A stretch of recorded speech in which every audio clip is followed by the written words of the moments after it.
যেহেতু সামনে 12 তারিখ আসতেছে, আমরা কারে নির্বাচন করব, কারে ভোট দিব, কি সাধারণ মানুষ একটা বিপাকে আছে না যে কারে ভোট দেওয়া যায়, কারে ভোট দেওয়া যায়। আগে তো খালি দেখতাম যে এই দ্বারা পাস করার সময় নৌকা, ঠিক না? এইবার কারে ভোট দিব? দেখা গেছে এমন সময় মরা মানুষ কবরে থেকে বলে ভোট দিয়ে গেছে, কেউ কইতেও পারে না, ঠিক না? একটা ছোট্ট কথা মনে পড়ছে।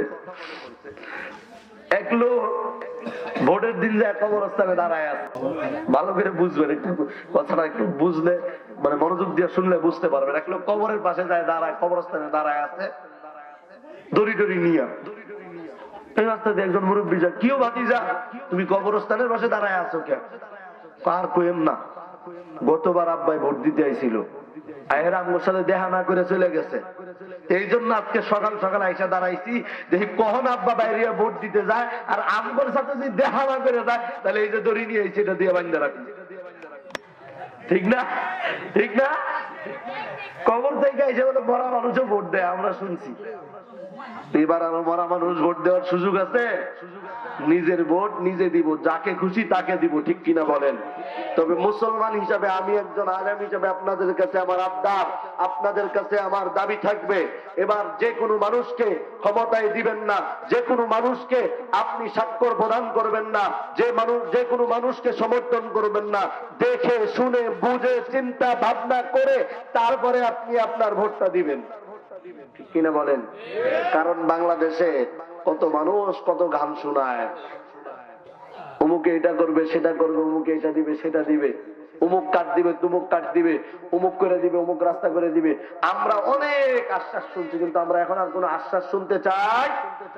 আমরা এখন শুধুমাত্র সংসদে আল্লাহর কোরআন চাই, ঠিক কিনা বলেন? এই কোরআন নিয়েও রাজনীতি শুরু করছে।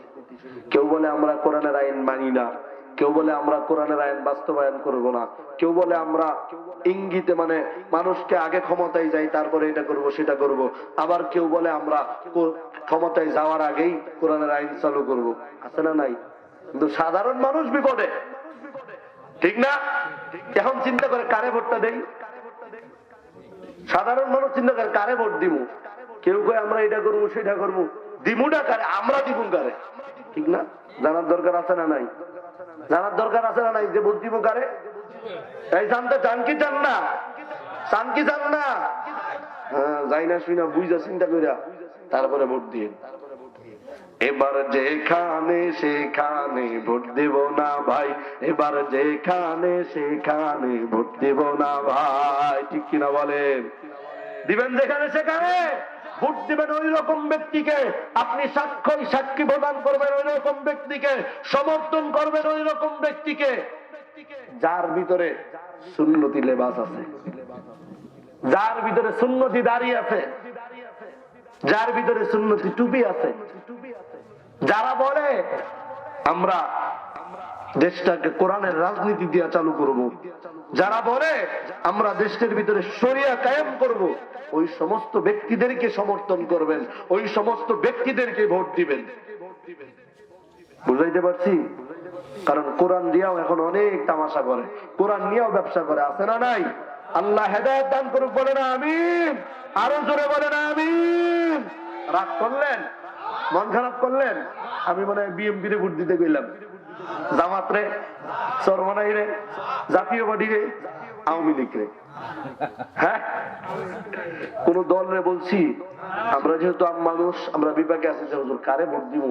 এই জন্য বললাম এইরকম ব্যক্তিকে দিবেন যারা দেখলে বোঝা যায় যে এই লোকটা সংসদে গেলে কোনো দিনও দুর্নীতি করবে না, এই লোকটা সংসদে গেলে কোনো দিনও আমাদেরকে ঠকাবে না, আমাদের বাথরুম, আমাদের রাস্তা, আমাদের এলাকার সম্পদ লুট করে রাখাবে না। ওই রকম ব্যক্তি যার লেবাস ঠিক আছে, যার জবান ঠিক আছে, যার প্রতি আপনার বিশ্বাস হবে, যারা দেখলে আপনার মনে হবে যে না এই ব্যক্তিটা যদি সংসদে যায়, এই ব্যক্তিটা যদি ক্ষমতায় যায়, কোনোদিন দুর্নীতি করবে না, চাঁদাবাজি করবে না, আমাদের উপরে জুলুম করবে না, অত্যাচারী করবে না, এই ব্যক্তিটা যদি ক্ষমতায় যায়, এই ব্যক্তির মাধ্যমে দেশে ইসলাম কায়েম হবে, কোরআনের আইন কায়েম হবে, অর্থাৎ শরিয়ার আইন কায়েম হবে, ওই রকম ব্যক্তিকেই সমর্থন করবেন, ওই রকম ব্যক্তিকেই ভোট দিবেন। কথা বলেন ঠিক কিনা? আল্লাহ তাআলা সহি বুঝদান করুক, বলেন আমিন। আরো জোরে বলেন আমিন।